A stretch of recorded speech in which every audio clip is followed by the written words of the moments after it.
Gusto pa rin si Gani Oro at kasama pa rin natin si Attorney Francisco Flamiano Jr. Attorney, mas marami bang kababaihan o mas marami bang mga misis ang nagpa-file ng annulment kaysa kalalakihan o ano, pareho lang? Mukhang humahabol na po ngayon ang mga kalalakihan eh. Dahil Pero marami, dati mas maraming babae. mas marami po, traditionally, ang mga babae po na Gustong makipaghiwalay. makipaghiwalay Gawing o legal ba? mag-file po ng annulment. Pero sa ngayon po, marami na rin pong mga kalalakihan. Ano yan? Yung dati naman silang hiwalay o habang nagsasama pa sila ay ma-file nila yung annulment? Ano ang mas marami?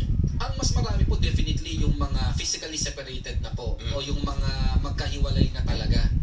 Sila po ang mas nakararami na nagpa-file po. Kumbaga po ginugusto na po nila na gawin pong formal yung kanilang hiwalayan, physical separation sa pamamagitan po ng pagdulog sa hukuman para ipawalang bisa na ng tuluyan yung kanilang kasal. Hindi ba pwedeng sila mismo pumunta sa korte at mag-file sila? Total naman may kanya-kanya na silang kinakasama. Punta ka sa korte, kayong asawa. Sige, para tawag nga nila para fair tayo, di ba? Hiwalay na tayo ng mahigit 10 taon. May asawa na yung lalaki o may kinakasama na rin sila. Di ba pwedeng sila magpunta ng korte? Oy, judge, maghihiwalay kami. Pwede ba kaming mag-file na annulment? Kung meron pong sinasabing pagkakasundo na pumunta nga po sila sa hukuman at sinabi nila na kami may mga sarili ng pamilya, gusto na namin o napagkasundoan na namin na kami ay hiwalay at gusto na namin ng annulment, kapag ganun po yung naging linya ng mga partido, maaari pa pong ipawalang bisa yung kasal o maaari pong i-deny. Sorry po, maaari pong i-deny. Hindi sila payagan? O hindi payagan po dahil lumalabas po na maaari pong sabihin natin na mayroon pong collusion o sabuatan o may pag-uusap. Conspiracy. Pwede pong sabihin, although it may be a strong word po, no? Collusion po siguro maaaring sabihin kasi sa saligang batas po natin at sa family code po natin, pinagbabawal po na ang mag-asawa ay magkasundo na sila ay maghiwalay na at mag-file po ng pagpapawalang bisa ng kasal nila sa korte. Pero sa divorce, pwede yun, di ba? Pwede po. In fact, sa divorce yung ganun yan po yung isang masasabi natin na isa po sa mga pagkakaiba. Kapag nagkasundo po ang mag-asawa na sila po ay wala na nakikitang paraan o future para sa kanilang dalawa at pumirma po sila sa divorce papers, maaari na po itong gawing batayan para sa divorce. Naman. Okay, hakulan natin mga tanong bago tayo maubusan ng oras. Paano bang hatian ng mga kaharian sa annulment? Talon ni Grace ng Negros. Generally, 50-50 ba? Generally po, kung wala pong sinasabi na marriage settlement or prenuptial agreement, ang magiging hatian po dito, ang masusunod po dito ay yung hatian po na sang-ayon sa batas. Conjugal partnership po ang nasa batas po natin. Kaya generally po ang presumption, hati po ito sa lahat po ng ari-arian. Okay, tanong naman ni Clay Emred. Ako po ay mahigit 5 taon nang hiwalay sa aking asawa. Mapapabilis po ba ang proseso at sino po dapat mag-file? Ako o pareho kami? Hindi po pwedeng pareho na mag-file kasi isa lang po ang pwedeng maging petitioner at isa lang naman po ang pwedeng maging respondent. Ngayon, depende po kasi yan sa ground. Kung ano po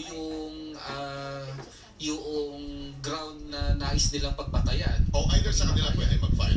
Either po sa kanila. Silang dalawa mag-file pareho. Either po sa kanila, kung nasa tingin po nila, ay meron po silang batayan para ipawalang bisa yung kasal. Okay. Anong gagawin? Ito na lang yung tanong na nabitin kanina. Anong gagawin ko kung kasal ako sa isang banyaga at wala na akong communication sa kanya for 8 years? Paano ko sisimula ng annulment? Tanong ni Apple. Ang ideal po na situation sana dyan, malaman po sana, kung maaari pa rin pong malaman ng Filipino spouse kung ano po yung sitwasyon ng kanyang kabiyak na foreign spouse. Bakit po?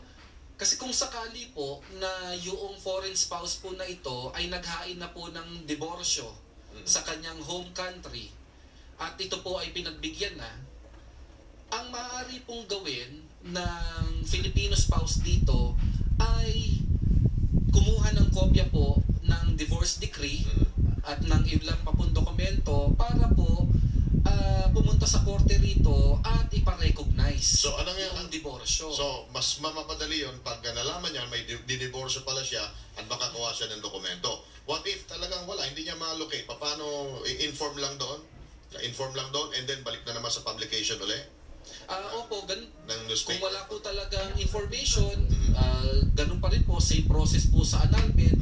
At yun nga po, yung ibang mga paraan po o yung mga paraan po para mapaalam, summons po para sa respondent, yun po ang dapat sundin. Naliwanagan po ang aming mga taga-subaybay siguro no, ang tinalakay natin. Maraming salamat, Attorney Francisco Flamiano Jr., Managing Partner, Montano Flamiano and Associates Law Offices. Thank you so much, Attorney. Salamat po. Okay, hanggang sa muli, maraming naging interesado sa ating talakay ngayong umaga. Ito ay patunay na ang dami pa mga tawag tayo na hindi pa mga text at tawag at mga katanungan na hindi na po nabasa. Padadala namin sa inyo, pakisagot na lang po sa susunod na broadcast. Sige po. Kung kayo po ay may tanong, pwede niyong makontak ang ating panauhin sa Montano, Flamiano and Associates Law Offices. Unit 1704, Cityland, Pasong Tamo Tower, Chino Roses Avenue, Makati City. Telephone numbers 840-5275. Pwede ho sa website nila. Pwede kayo mag-check sa website nila sa www.mflowers.com. May Facebook din po sila. NF Lawyers. mflawyer.com. Okay, Facebook nila, Montano Flamiano Law. Tama po, Attorney? Okay, maraming salamat po muli. Kayo po ba ay bagong graduate?